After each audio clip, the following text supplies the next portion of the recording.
दोस्तों, आप सभी का वीनू इंफोटेनमेंट में एक बार फिर से स्वागत है। आज हम इस बात को जानने की कोशिश करेंगे कि रॉकेट इंजन में महारत हासिल करने वाला भारत अभी तक जेट इंजन क्यों नहीं विकसित कर पाया है। इस तकनीक में आखिर ऐसी क्या जटिलता है कि अब तक केवल 5 ही देश दुनिया के इस तकनीक में महारत हासिल कर पाए हैं। कोई भी देश इस तकनीक को दूसरे के साथ साझा क्यों नहीं करना चाहता?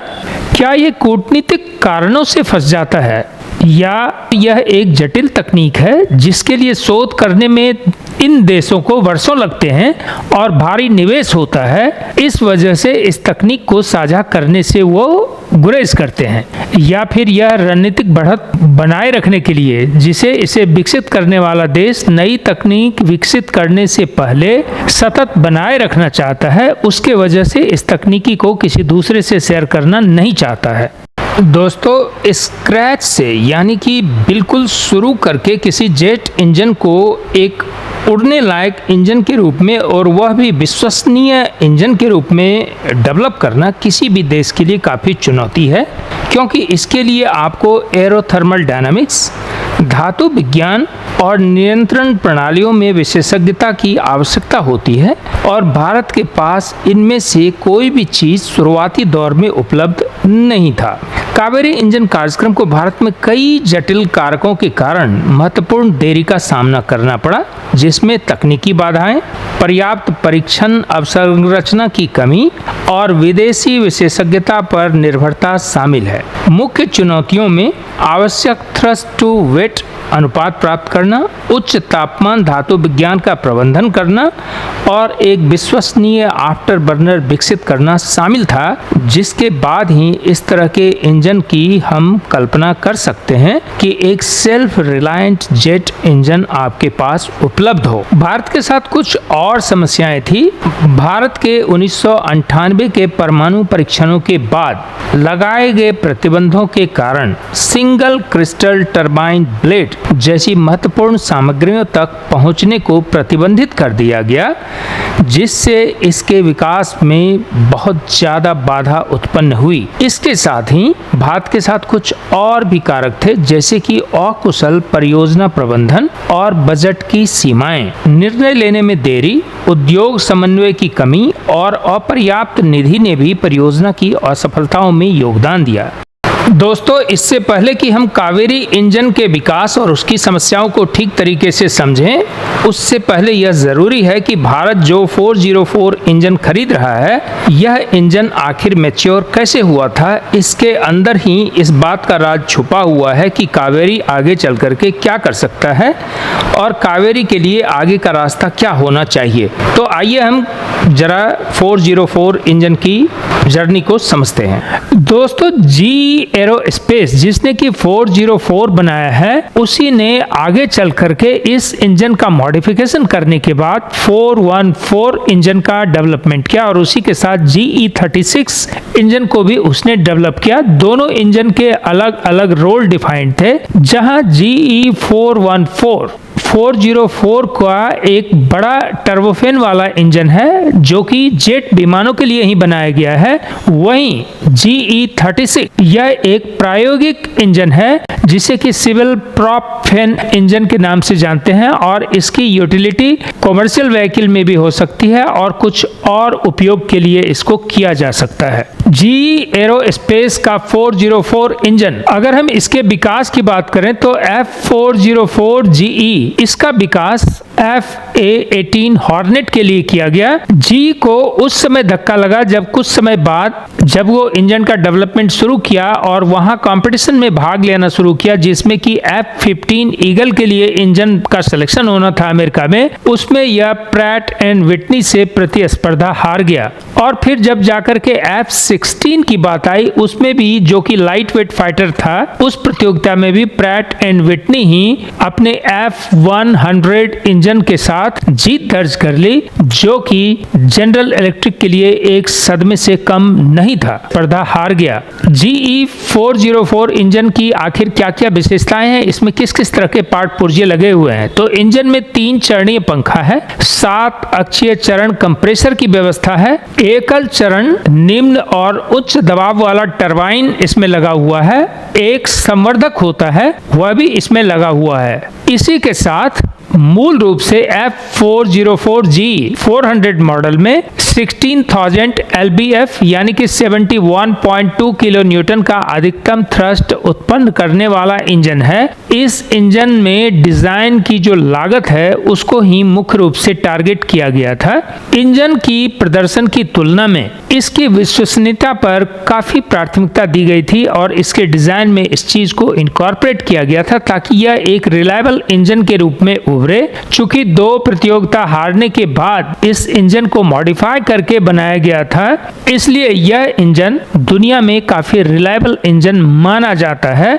और इसी इंजन को भारत खरीद रहा है, जो कि यहाँ के एमका प्रोग्राम के लिए भी है और जो यहाँ का तेजस मार्क 2 प्रोग्राम चलने वाला है उसमें इस इंजन का इस्तेमाल होने वाला है। हालांकि भारत की जो रिक्वायरमेंट है, क्योंकि भारत में हिमालय की चोटी से ऊंचाई जगहों पे भी जाना और समुद्र की तलहटी में जाकर के भी आपको संघर्ष करना है, इस तरह की विविधताओं वाले देश में जहाँ की टोपोग्राफी बिल्कुल अलग अलग है, यह इंजन भी कितना कारगर होगा यह अभी संशय का विषय बना हुआ है, क्योंकि भारत को 110 किलो न्यूटन के इंजन की आवश्यकता है और यह इंजन उस मापदंड को मैच नहीं करता है और भारत इसी चीज को पूरा करने के लिए पिछले 30 वर्षों से लगातार अपने देश निर्मित इंजन के विकास में जुटा हुआ है और कावेरी इंजन उसी प्रयास का एक परिणाम है। लेकिन कावेरी इंजन ने अब उतनी दूरी तय कर ली है कि शीघ्र ही आने वाले समय में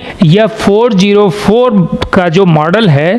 उस मॉडल को तो निश्चित रूप से चैलेंज करने वाला है और भारत का सिर ऊंचा करने वाला है। रसिया में जितने भी इसके टेस्ट हुए हैं, क्योंकि 16 से 18 इंजन अलग अलग डिनोमिनेशन का इंजन यहाँ पे भेजा गया है और हर इंजन का टेस्ट रसिया में चल रहा है और हर इंजन में अलग मापदंडों को रखा गया था। इसीलिए जो फिल्टर होकर के खबरें आ रही है कि यह इंजन लगभग 84 से 90 किलो न्यूटन का थ्रस्ट उत्पन्न करने में कामयाब हो चुका है। अगर ऐसा होता है तो 404 इंजन और अमेरिका की जो चौधराहट है उस चौधराहट को खत्म करने की स्थिति में कावेरी इंजन आ चुका है और अमेरिका को अब भारत के ऊपर आंख दिखाने का प्रयास बंद कर देना चाहिए, क्योंकि भारत जो है एक विश्वसनीय इंजन के साथ आ रहा है। इसको फ्लाइंग टेस्ट के लिए परमिशन दे दी गई है और ऐसा माना जाता है कि जो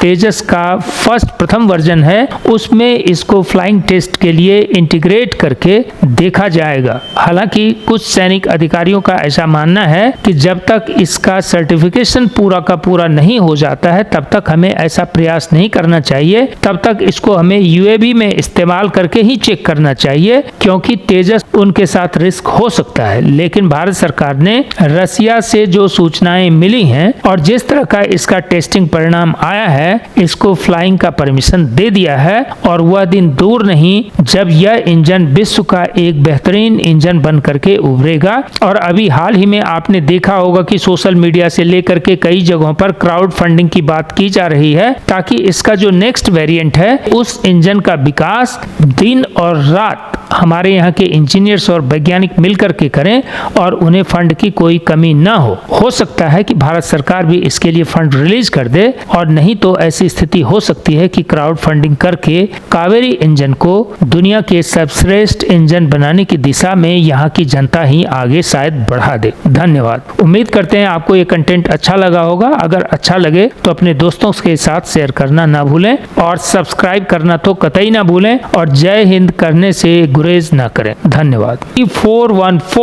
404 का एक बड़ा टर्बोफेन वाला इंजन है जो कि जेट विमानों के लिए ही बनाया गया है। वहीं GE 36 यह एक प्रायोगिक इंजन है जिसे कि सिविल प्रॉप फैन इंजन के नाम से जानते हैं और इसकी यूटिलिटी कॉमर्शियल व्हीकल में भी हो सकती है और कुछ और उपयोग के लिए इसको किया जा सकता है। GE एरोस्पेस का 404 इंजन, अगर हम इसके विकास की बात करें तो F404 GE, इसका विकास FA-18 हॉर्नेट के लिए किया गया। GE को उस समय धक्का लगा जब कुछ समय बाद जब वो इंजन का डेवलपमेंट शुरू किया और वहां कंपटीशन में भाग लेना शुरू किया जिसमें कि F-15 ईगल के लिए इंजन का सिलेक्शन होना था अमेरिका में, उसमें यह प्रैट एंड विटनी से प्रतिस्पर्धा हार गया। और फिर जब जाकर के F-16 की बात आई, उसमें भी जो कि लाइट वेट फाइटर था, उस प्रतियोगिता में भी प्रैट एंड विटनी ही अपने F-100 इंजन के साथ जीत दर्ज कर ली, जो कि जनरल इलेक्ट्रिक के लिए एक सदमे से कम नहीं था, स्पर्धा हार गया। GE 404 इंजन की आखिर क्या क्या विशेषताएं हैं, इसमें किस किस तरह के पार्ट पुर्जे लगे हुए हैं? तो इंजन में 3 चरणीय पंखा है, 7 अक्षीय चरण कंप्रेसर की व्यवस्था है, एकल चरण निम्न और उच्च दबाव वाला टरबाइन इसमें लगा हुआ है, एक संवर्धक होता है वह भी इसमें लगा हुआ है। इसी के साथ मूल रूप से F404G 400 मॉडल में 16,000 lbf यानी कि 71.2 किलो न्यूटन का अधिकतम थ्रस्ट उत्पन्न करने वाला इंजन है। इस इंजन में डिजाइन की जो लागत है उसको ही मुख्य रूप से टारगेट किया गया था। इंजन की प्रदर्शन की तुलना में इसकी विश्वसनीयता पर काफी प्राथमिकता दी गई थी और इसके डिजाइन में इस चीज को इनकॉर्पोरेट किया गया था ताकि यह एक रिलायबल इंजन के रूप में उभरे। चूंकि 2 प्रतियोगिता हारने के बाद इस इंजन को मॉडिफाई करके बनाया गया था, इसलिए यह इंजन दुनिया में काफी रिलायबल इंजन माना जाता है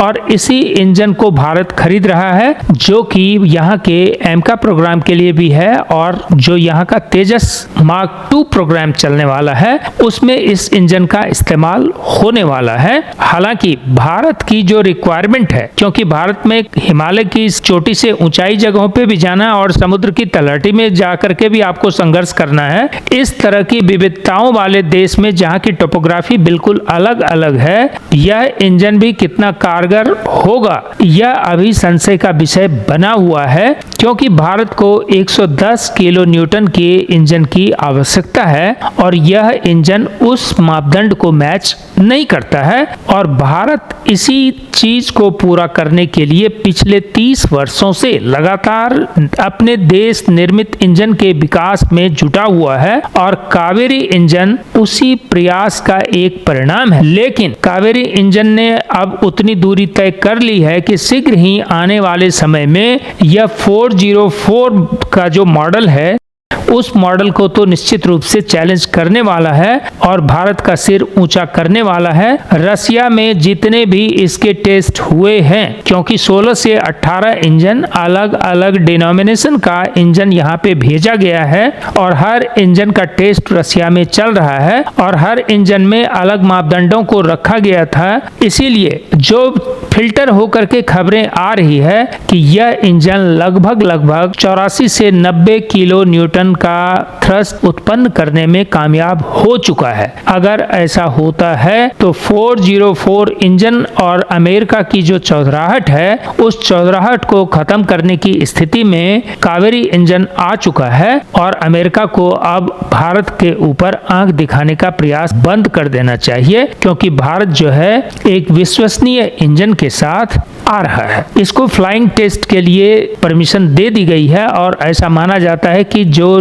तेजस का प्रथम वर्जन है उसमें इसको फ्लाइंग टेस्ट के लिए इंटीग्रेट करके देखा जाएगा। हालांकि कुछ सैनिक अधिकारियों का ऐसा मानना है कि जब तक इसका सर्टिफिकेशन पूरा का पूरा नहीं हो जाता है तब तक हमें ऐसा प्रयास नहीं करना चाहिए, तब तक इसको हमें यूएवी में इस्तेमाल करके ही चेक करना चाहिए, क्योंकि तेजस उनके साथ रिस्क हो सकता है। लेकिन भारत सरकार ने रसिया से जो सूचनाएं मिली हैं और जिस तरह का इसका टेस्टिंग परिणाम आया है इसको फ्लाइंग का परमिशन दे दिया है और वह दिन दूर नहीं जब यह इंजन विश्व का एक बेहतरीन इंजन बन करके उभरेगा। और अभी हाल ही में आपने देखा होगा कि सोशल मीडिया से लेकर के कई जगहों पर क्राउड फंडिंग की बात की जा रही है ताकि इसका जो नेक्स्ट वेरिएंट है उस इंजन का विकास दिन और रात हमारे यहाँ के इंजीनियर्स और वैज्ञानिक मिलकर के करें और उन्हें फंड की कोई कमी ना हो सकता है कि भारत सरकार भी इसके लिए फंड रिलीज कर दे और नहीं तो ऐसी स्थिति हो सकती है कि क्राउड फंडिंग करके